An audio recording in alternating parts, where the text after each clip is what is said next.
Like, for instance, I remember I was on Clubhouse in the Black Bitcoin Billionaires, and I would have these rooms called From Bars to Bitcoin. So in 2021, I was already thinking about doing this, going inside prisons. And I said, all right, how can we test this out before bringing it to real life? I said, well, just start a Clubhouse room.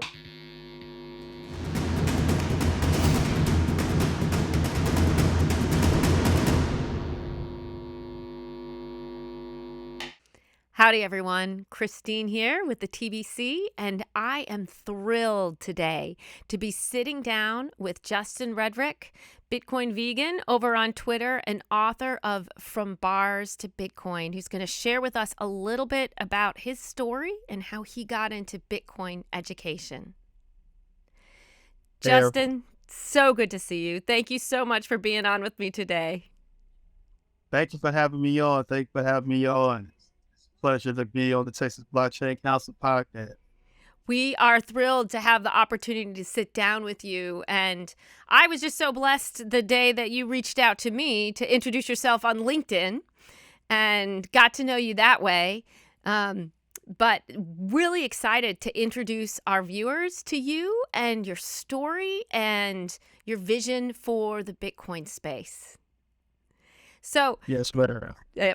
Just to start us off, tell us a little bit about your background, Justin, and the book that you wrote and how you got where you are today. Okay, well, just a little bit about me. I'm from Charlotte, North Carolina.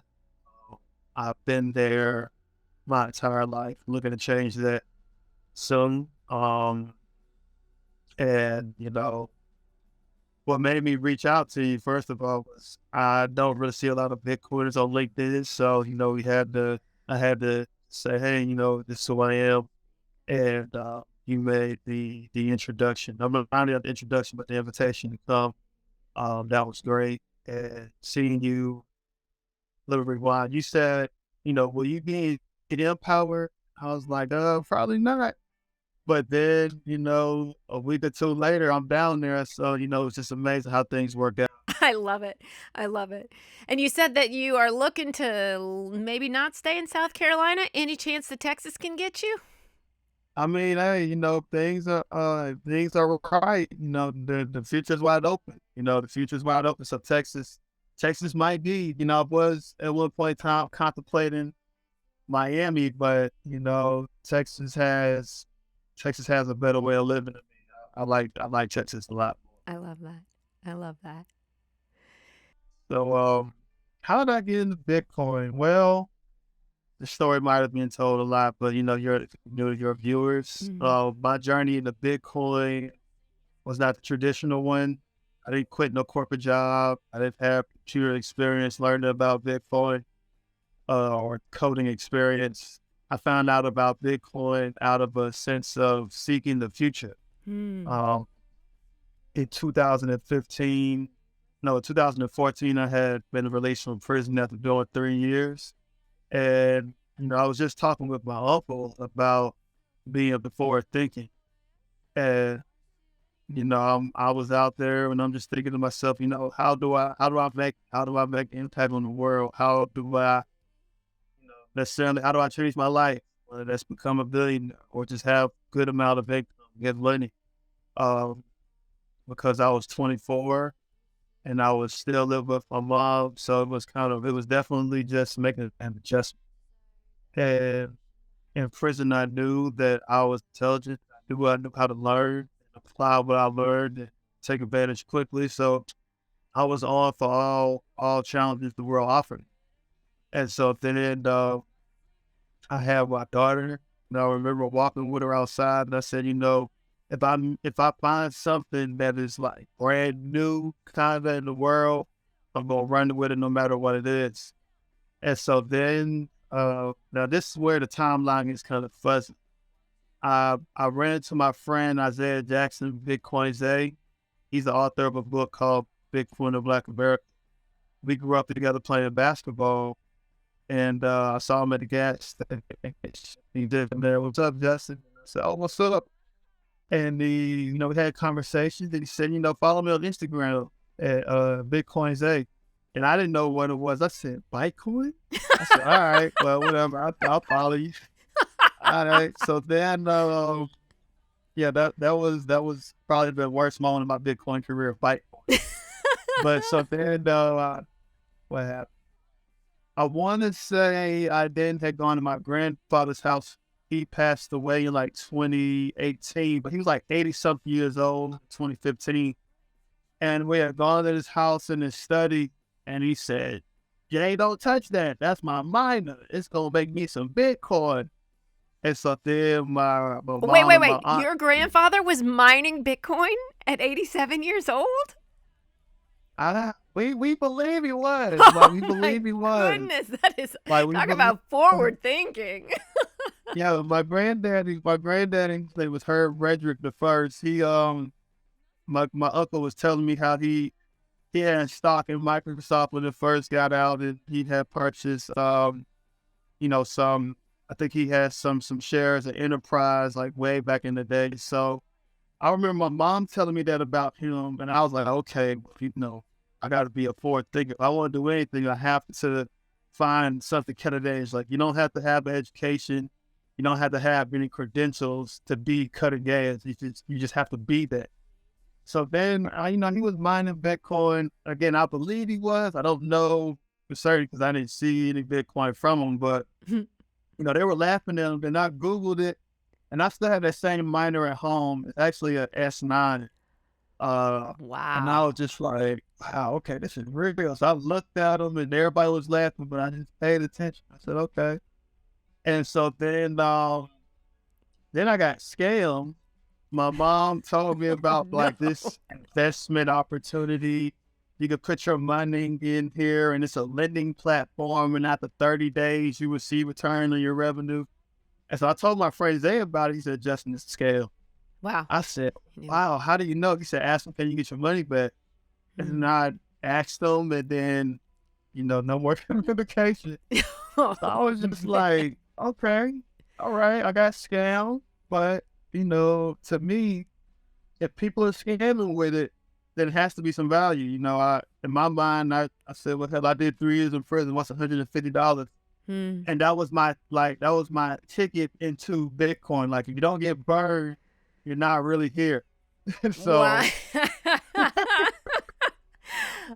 have to say, Justin, that is one of the things that I just find so inspiring about you and your story. After I knew you as a friend, knew you as a Bitcoiner, I looked you up online about your book and your story, and Compass Mining did a fantastic little documentary about you, and Peter McCormick, you're on What Bitcoin Did a year ago. But that was, apart from just the journey that you've had, just your entrepreneurial spirit and your willingness to always pick yourself up and learn and make lemonade out of the lemons that you've received and find a way forward. And it sounds like you come from good stock. If your grandfather had already seen that, it's amazing. Anyway, I interrupted. Continue. So we're in 2015, and you've got your friend who told you about it. You had your grandfather. You got scammed. Which, you know what? I've been there too. Actually, I think a lot of us on the journey, we had to learn the hard way. But anyway, continue. Yeah, now talking. Scamming is this is the space we're in. You want freedom. You want control of your own money. You want decentralization. You got to take everything that comes with it. You just don't get to pick and choose. So that was how that happened. And so then I got scammed. I asked Zay, I said, tell me what this is. Break this down. He said, well, you can buy things with it. You can, store it like gold. And he said, it's decentralized. And, coming out of prison, I knew what the word central meant. And so I said, what do you mean by decentralized? He said, well, it's out of government control and regulation. And I said, that's kind of like how stamps were in prison. Like in prison, you have like a debit card, like a card, and you got to swipe your card if you want to buy things like, snacks, food, hygiene. But if you don't have a job or no one's sending you money, then you have to go hustle on the yard. So in prison, I used to like run the canteen. That means like I would, after the main canteen is closed in the prison block. If you wanted some crackers, say, hey, Justin, I want one cracker. Okay, I'll need two back. Or if you want, two, I'll give you three back. And if you couldn't pay it back, then you had to pay back stamps. So I understood the value of like stamps, and I took stamps. I took Bitcoin and replaced it with stamps in my head, and just imagine people passing it around, like using it as currency. Because in prison, we had there was a thing like you wanted to keep stamps on the yard, you had to keep them in circulation. Because if you took them off the yard, it means you had to buy them at the regular price that they were being sold at. So we got to sell the stamps at our own price in prison, which was like around 30 cents. And in the free world, they were 45 cents. So I understood keeping stamps as regulation. I understood like making your own price and doing things, in that type of manner with a currency. So when I made that connection, and then the key thing was I understood what the private keys meant. I said to myself, like, there's no way, if I'm in prison and, I might have a cell phone, which we had before. If I had a cell phone and I had Bitcoin on that phone, I said, so the guard could take the phone, but if I kept my private keys, they can't get my money. So that's when I started really putting it together, because people would say Bitcoin is a freedom tool. It's a freedom this, it's a freedom that. Like, well, in my mind, I'm like, let's see if it can withstand the ultimate oppression, which is prison. And so outside of, being, outside of losing your phone or getting your phone confiscated, there's no way they could take your Bitcoin. So that's what made me jump on board and really take it serious. That is so striking, the way that you describe that. You obviously have a teacher's heart, but to be able to take those examples of using an alternative currency and just the word freedom and what that means, did you find when it clicked for you, were you able then to communicate in a unique way to your audience, because you did bring that background to your story and to your education? Well, I didn't really start teaching people who were like formerly incarcerated about Bitcoin until 2021 or 20. I kind of started in a crazy way. So I live in Charlotte, North Carolina. We're like a top 5 banking city. So I would try to test myself out against the financial professionals around Charlotte. And they would just look at me like, what the hell are you talking about? Wait, like, this was after you found Bitcoin? You're like trying to orange pill the financial professionals? I tried to orange. Like, I used to go to networking groups, and like it would be like, just some older generation business people, black, white, no matter. And they'll just all look at me like, what the hell are you talking about? And I'm just like, yeah, Bitcoin this and this and this. And I would compare it to like, I said, well, really a lot of investors just seem to care about appreciation, right? Like, yeah, I'm like, so there's proven data that this appreciates better, so what's the issue? And then, well, I can't keep it. It's not this, it's not this. And the dollar's been around forever. And they would leave me stumped sometimes because I didn't really know how to, I guess, combat that. But then as I started learning more and started teaching more people, I started realizing like what I was hearing wasn't data, it wasn't nothing real. It was all fear-based and misconception. That's when I started realizing like, okay, there's a better way to have this conversation. Then over the years, when I started being able to communicate it better and then understanding what the fears other people were going through when they would hear about it, it opened my eyes a lot, because a lot of people were just taking their information straight from online. Like, excuse me, even now, you hear people, only thing they bring up is, well, what about FTX? What about this? And what about this? And, it's like, it's just another thing that happens with money. It's something else that happens with money. And so we as a people had a lot of a lot of misconceptions about, money and banking and, not just like, and again, I say this, I know we're all inclusive, but, not just black people, but white people, everyone, we feel as if our dollar is safe. We're safe, but now you start to see it crumble and people still might not know what's going on. So, that's why I realized how much of a hold money had on people. And what was the impetus to start teaching? Because you got out of prison, you were probably looking for a new career or how you wanted to interact with the world and move forward. There can be a lot of recidivism, which is not what you fell into. Like you, as I said at the beginning, you just you remade yourself. Was it a desire to be in the Bitcoin space, or was educating on Bitcoin the first thing you happened upon, or was it just kind of one of these things that it had transformed your life so much that you couldn't not talk about it? Well, I say this: the first thing, like what kept me on that, non-recidivism path, was that I would truly rather die than go back to prison. Like, it'd almost be a blessing. Like that's why I committed myself to never going back to prison. I couldn't do it. I'm not saying it was terrible or it was a bad experience or that I was fighting for my life every day, but I remember I told a prison guard this. I said, I will never put myself in a situation where somebody is dumber than me is telling me what to do. Like that was hell to me. So it was that. But then it did transform my life.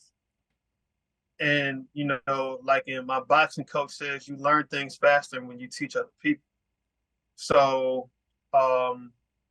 I really wanted to get the information out to people the correct way, number one. Number two, I did a lot of digging and I realized nobody in the world really knew much about Bitcoin at that point in time. Like we were still at less than 1% of the global population. So I knew I had a leg up. I knew if I educated myself enough that that my record wouldn't be an issue. It would just now be, who has the best information, who has the best knowledge, who can convey the message the best. So it was a first mover's advantage scenario. And then like the very first thing I did was, I remember in 2016, 17-ish, I found out where all the Bitcoin ATMs were in Charlotte. And one of my friends, he would be like, man, Justin, could you go buy some Bitcoin for me? How can I buy Bitcoin? And I'm like, well, I knew the exchange rate at the ATM. So I said, well, if you want $100, just send me 120 and I'll send it to you. So he gave me $100. I drove like 10 minutes up the street, sent him the Bitcoin, kept my gas fee, I guess. And I realized then, like, not only is it spreading knowledge of something, but it could make sense for a business, but also it's not a business where I felt like I'm taking more. Like I'm actually, what you would provide me in like say a currency, you'll receive way more knowledge. So I felt like, whoever I do educate, that they will be, if they took it serious, that they will be receiving more value than I would. And you took the handle on Twitter, Bitcoin Vegan. Is that correct? Yeah. What's the story with that, and how did you start? Was it just like a consulting service, or how did it go? So I know y'all out of Texas, and I know everybody has a ranch out there, So I'll still come to all the dinners. Even if we have a barbecue. I'll come to the barbecue and I'll be sitting there with my vegan barbecue. But so the first thing I did, I was in Charlotte and I had transitioned to a vegan diet coming out of prison. And so everything was just, we gotta figure something out. We gotta do something, whether it's a loss, it's no real loss. It's all learning.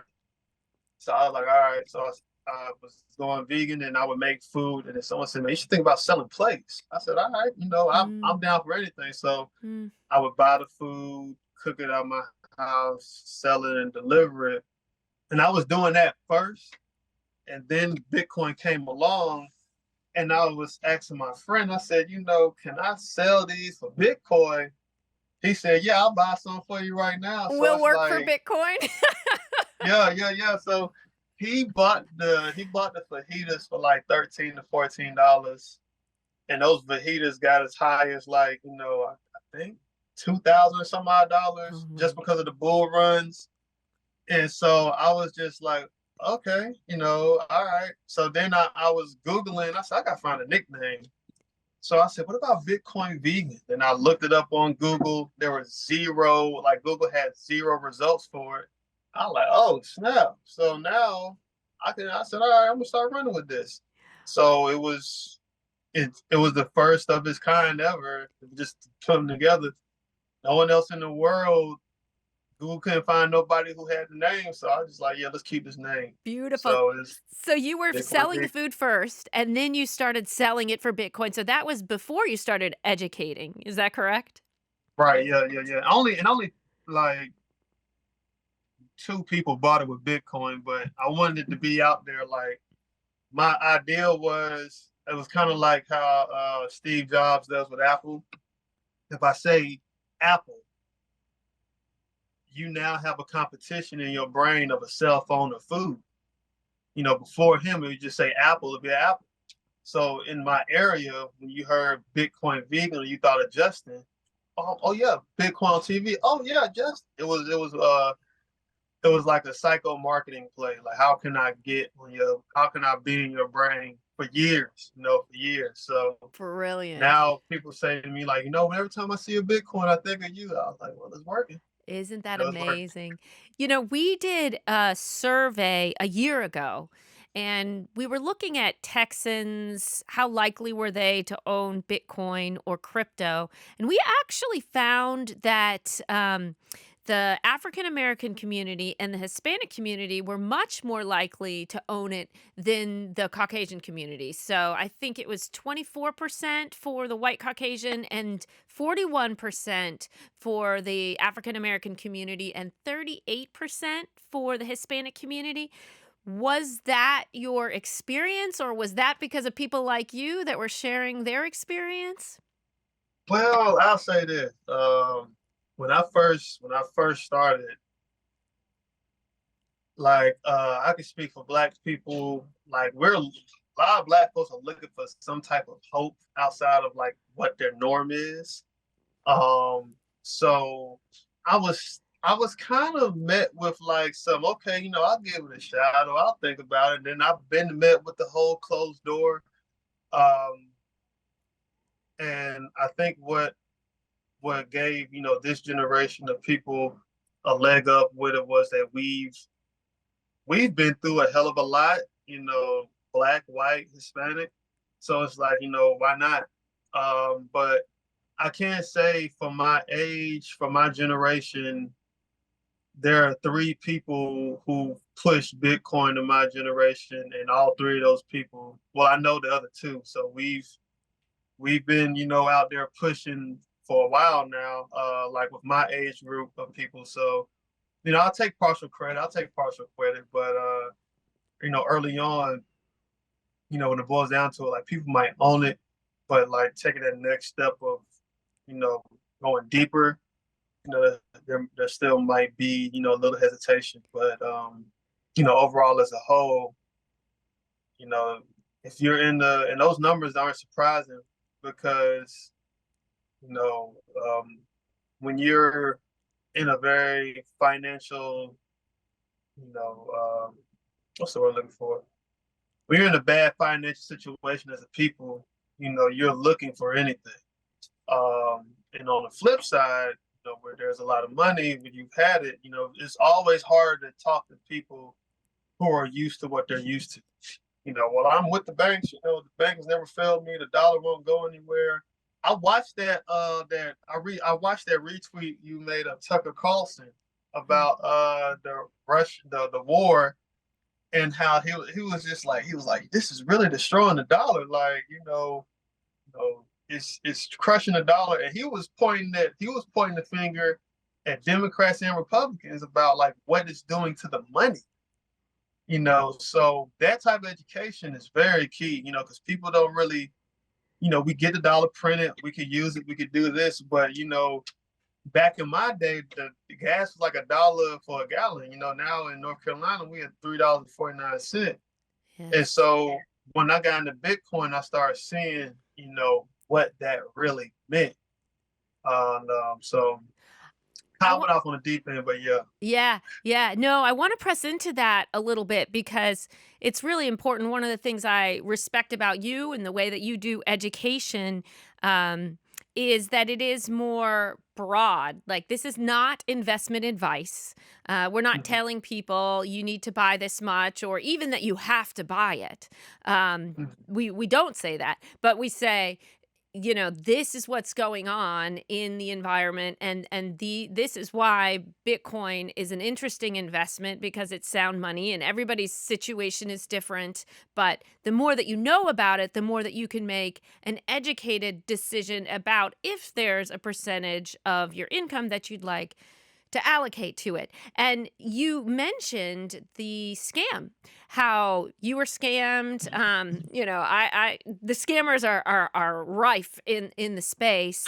And then also, it is an extremely volatile investment, right? And so if someone's going to try and put next month's rent money in there, it's extremely dangerous. And so how do you tackle that as an educator, particularly given the fact that when people are in vulnerable financial situations, as you mentioned, the criminals come out even more, right? And they're trying to, first of all, make money, like, I don't know, somehow, find a way to steal from the people when they most need it. How do you address that?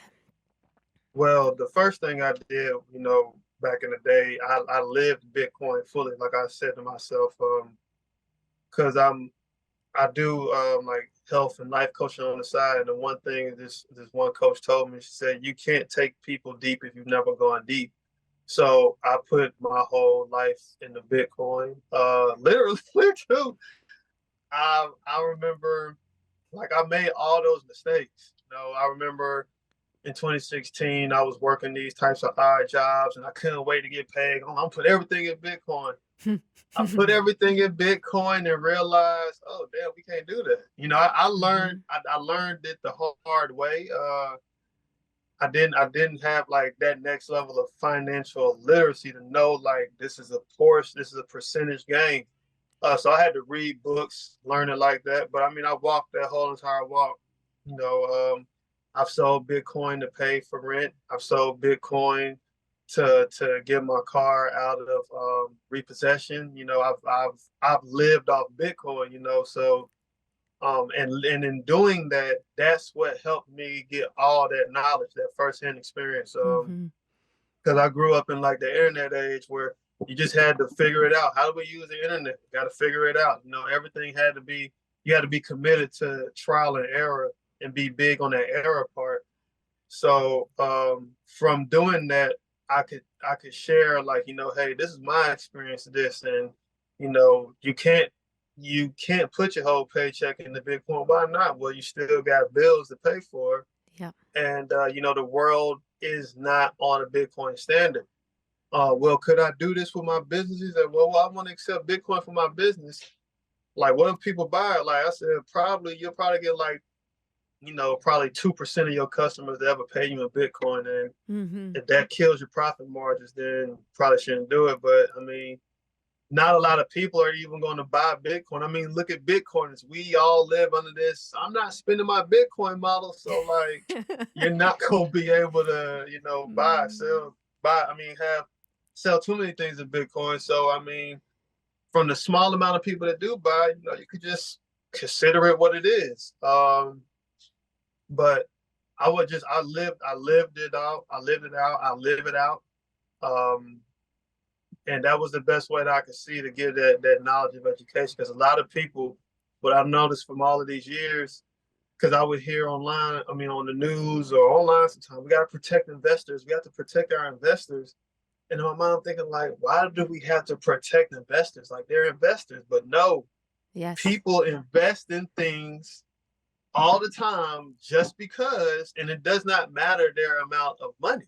Yeah. Like, just because you have a lot of money does not mean you're not gonna just do something crazy with it. So I just always, like you said, I always wanted to give people like those little rail guards, like, hey, can I do that? There will be consequences. You might want to, you might want to study those consequences first. And if you choose to do it, hey, you did it. But if not, there are better ways to go about doing this thing now. It can't be all in as you want to be unless you have that scenario set up from top to bottom. Yeah. That's why people like yourself are so important in the space because they're life coaches, really, and walking you through what you've experienced.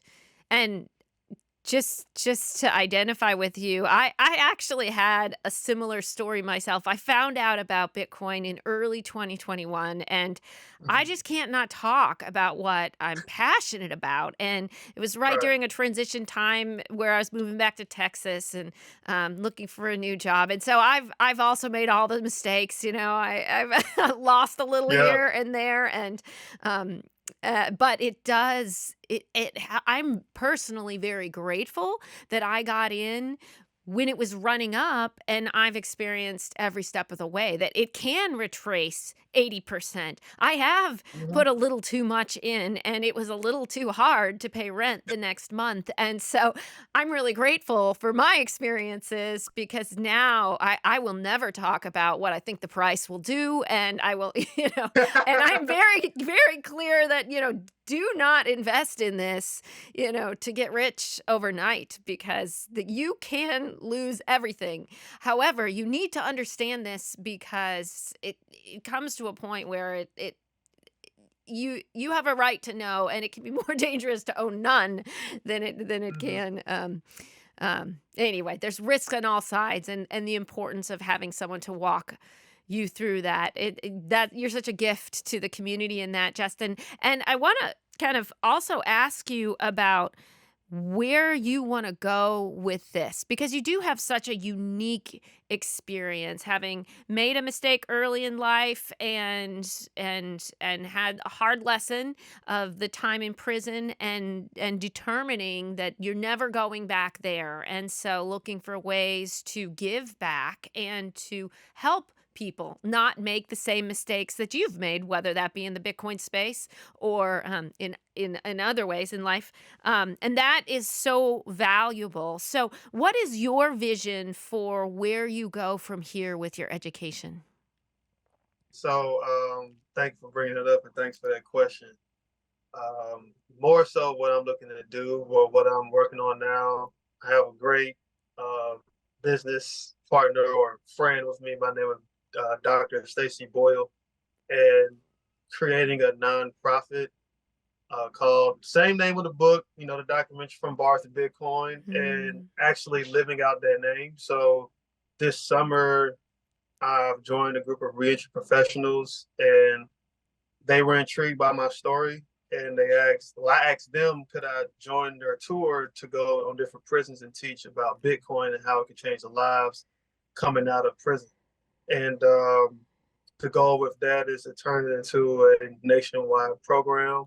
Wow. Um, but as of now, find support on like going to these prisons to teach this message, and to give that pillar of hope. And what I found out when I have conversations with people, like they might overcomplicate it. I'm like, listen, this is not complicated. One thing I learned when I came home from prison was I didn't really get any type of like no type of hope that could say, hey, this is where you can go. The only Hmm. thing I came out with was a box of letters, and that was it. So like I share people like giving out the knowledge or letting people know like how they can pull themselves up when they come home. Like when I was at the Empower conference, and I heard some of the CEOs and business people there say, we're looking for workers. We need people to work. I finally found like where what I wanted to do would fit into Bitcoin. Because in the financial space and the financial side of Bitcoin, no one is actually asking for random workers like that, but it Hmm. was at Empower where I noticed like, hey, I can go inside these prisons, educate on Bitcoin as I can, and then leave breadcrumbs of where men and women can get out to find, work. Not only just work, but work in like I said, a new industry. Like I said before, it's still a new industry. You're on like a first mover's advantage type of thing. You have an option to probably get paid in Bitcoin. After getting all this knowledge, you could be like a year or two out of prison before you come home, and you can be like, I'm ready to go here and try this thing out. So I looked at it as a scenario where, when you share with me about mining and natural stranded gas, like that was a thing to where it's like, okay, what mining does is it uses the energy that's not being used, that's considered wasteful, and they're putting it into mining and creating Bitcoin. And so when I first thought about that, like, and that had to sit in my head for some years, I was like, I'm gonna do that same thing on like a human capital side. Take this energy of people who, could be marginalized, they have a record, they're what Stacey calls an invisible population. And we're going to use their energy and put them somewhere in Bitcoin that can now everybody can win. It's a scenario where everybody can win. And, the entrepreneurial spirit in me had always noticed I would listen to like this one entrepreneur, his name was Peter Diamandis. And he would say, like, you got to find ways to create solutions Mm. that can impact billions of people. And with the number of people who come home from prisons, about 600,000 yearly, you have a high recidivism of over 50%. A lot of that is due because there's no money, there's no income opportunities. Like, for instance, I remember I was on Clubhouse in the Black Bitcoin Billionaires room, and I would have these rooms called From Bars to Bitcoin. So in 2021, I was already thinking about doing this, going inside prisons. And I said, all right, how can we test this out before bringing it to real life? I said, well, just start a Clubhouse room. So I would have guys in there, and like I found there was one woman, her name was Kimberly Booker, and she had like a cohort full of guys who just came home from prison. And I had a course that I was selling during the pandemic for like $200 on Bitcoin, and I gave it to all of them for free. There was Wow. like 10 people in there. And so then, I started seeing like, oh, okay, what I'm saying is clicking to people. And so they started buying cold storage wallets, started reading Bitcoin books. And so then I would host these rooms, and I had my one friend on there. His name is Ryan Lawrence. He's real smart in finances. He's the one who he introduced me to the Dollar Index website. And I said, okay, Ryan. So there's this one guy in there. His name was Todd. He had did like 30 years in prison. And I said, okay, so let me ask you this: what was the price of a dollar in 1989? And he was like, oh, well, it was like around 95, 98 cents. And I said, okay, so what's the cost? What's the dollar worth today? It was like mid 80 cents. And I shared with some of those folks in there. I was like, well, in our community, the problem of not having financial literacy means that you commit a crime for money, and you go to prison, and you sit in prison, and that crime and that dollar you committed that crime for is losing value. So not having a proper education of money means you put yourself in crazy scenarios for a dollar that gets weaker over time. Mm. So my big goal is to get a program inside of a prison that can funnel into Bitcoin. And the first step of that is to go on this tour and get that education out there. So that's my big goal. And even turn that into something else. There's a lot of big tech out there, disruptive technology that Bitcoin can take advantage of, and that I feel can provide solutions to a lot of people. It strikes me what you're educating on is hope. And Yeah, I think in the Bitcoin space, we're just so fascinated by this technology that allows for a fixed supply, that combats the problem of monetary expansion, which brings inflation. But I think to our listeners, someone can think, well, Bitcoin, what is there to teach in an education course? Are you just telling them that this is something that you could invest in? Press in a little bit to what the curriculum is, because even though we're saying Bitcoin, what I'm hearing is it's a whole financial literacy, like what is the dollar, what backs the dollar, what is investment. Is that correct? What would your curriculum look like to best help someone receive what you feel that you didn't have when you spent that time in prison? So, I mean, of course, like when I started putting this together and doing other educational endeavors, I learned that, okay, there has to be a component of the money, USD. So I teach, like it might start off with like the USD side, like what is a dollar? What does sound money mean? What are the 7 principles of money?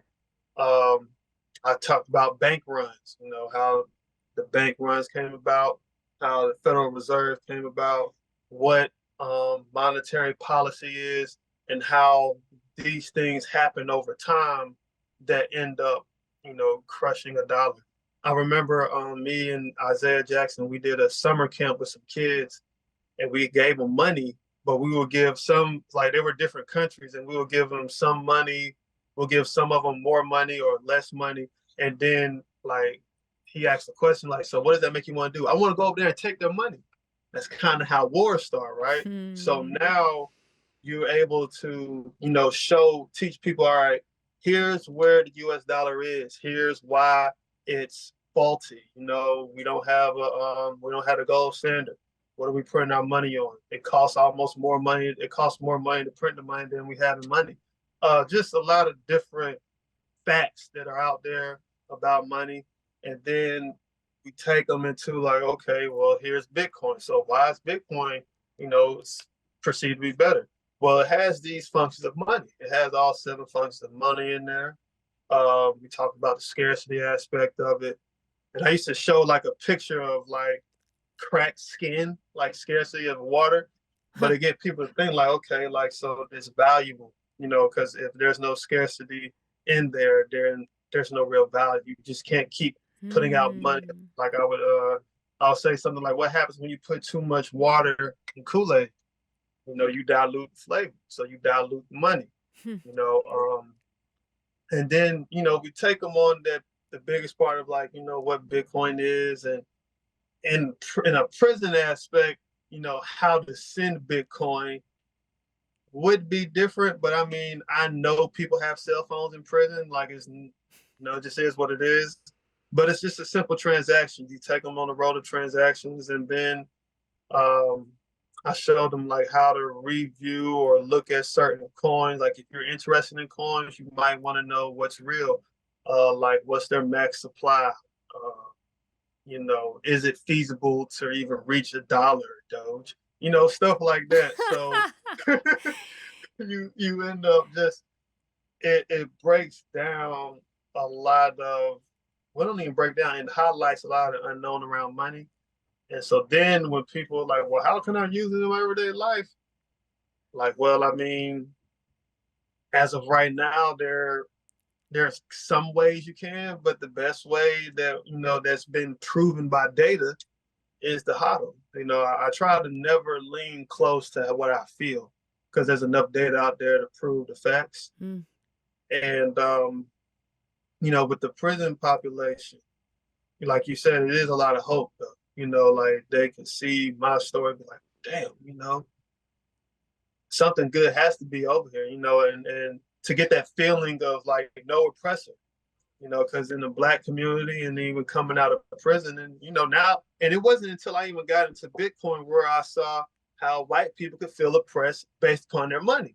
So I was like, well, damn, like this, Bitcoin is straight up and down. And then across all like groups of people, it relieves whatever their thought of oppression is, and also what the real oppression is.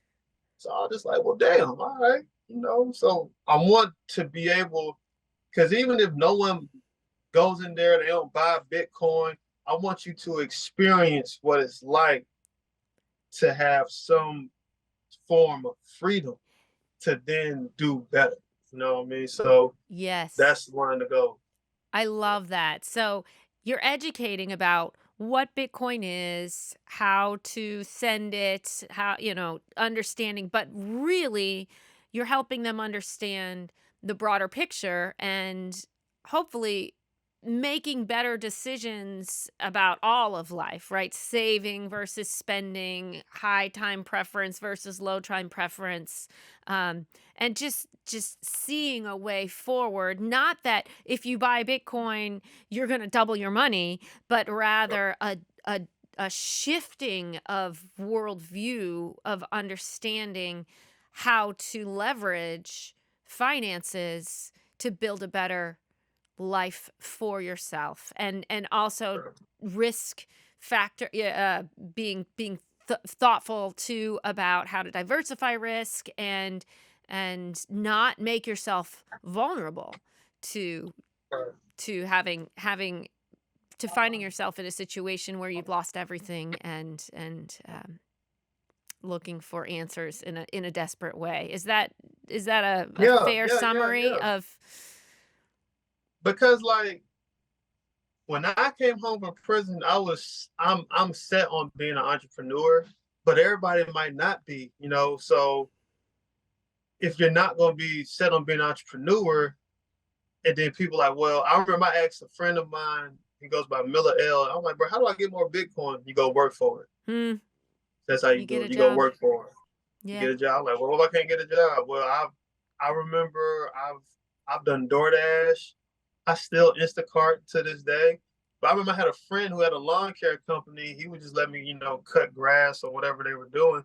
I'll take a little bit and buy some Bitcoin. Like the thing was, he said, you got to go earn it. You got to go work for it. There's no part of Bitcoin that you can cheat. Yes. That's another thing. Like there's no part of it if you can cheat. You're going to have to go back out there and work for it. So, and then that's where the Empower Conference started clicking in. Like people can work, because the entrepreneurial way of Bitcoin is tough, and if you want to be committed, yeah, if you are in different levels of whatever, it's tough for me than it is for others. Mm-hmm. So the thing that I realized is like, well, how can I get more Bitcoin? You got to have a stream of revenue. Yeah. You got to have some type of way money going to come in so you don't have to spend your Bitcoin. So you don't have to, keep playing this game of, oh, I got taxes and all of this other stuff, So that's one of the things, how do you provide that hope? How do you keep people, will people take the class in prison and probably still go back to prison? Yeah. Mm-hmm. But, I have a friend, matter of fact, we got out at the same time and he came home. We came home around the same time, but he went back in. And then he texted me when he came home. He said, you are sharp. You are very sharp and wise. And he said, everything you are on, I'm currently on, especially with Bitcoin. Like he said, I'm not doing this again. Mm. And I was just like, well, damn, like I'm glad you were able to have a small sentence that you come home to. But at the same time, like, it's things start clicking when people see that representation. And at that time, I thought, for my community, yeah, I'm Black, whatever, but I'm not the 4-year degree Black person. Could I go get a degree? Hell yeah. I still might go back to school, but someone has to be like, all right, there's this guy over here with a 4-year degree, valedictorian. There's somebody here who was formerly, corporate America. Somebody here. There were, a digital computer data scientist, and one of them here's a developer. Well, then we have a guy who went to prison. Like, oh, damn. So like now it's like there's a lot of options for a lot of people. Well, and, I'm thinking as you're talking, Bitcoin is not easy money, right? Easy money is money that's printed and like easy to get more of it. Bitcoin is hard money. Yeah. It's sound money. And yes, you have that beginning of your story of your time in prison, but you have worked so hard. And that's one thing I hope that our listeners take from just the privilege of being able to glimpse into the beauty of your life and your heart, that your entrepreneurial spirit, you're making meals for Bitcoin, and you're mowing lawns for Bitcoin, and you'll do whatever, you're driving cars or whatever it is. You're working hard to make a difference in your life, in the life of your family, and then also bringing that experience that from the life of hard knocks, but also of triumph, right? Of rising up and offering that to others so that they don't have to make the same detours, perhaps. And so I love that about you. I love your spirit. And tell us how our viewers can follow your work and also even perhaps support it. It sounds like you're really branching out with this mission to teaching in prisons. Is that correct? What's the next steps with that, and how can our listeners support you in that if they choose to? Well, the next step is going to be sometime in June in Florida. I've signed up to go to, I got to see the dates because I'm not going to be able to do one of the dates, but the next step is actually go and do it. One thing my friend Dennis Porter said is, you're a doer, you'll get it done. So it's true about you.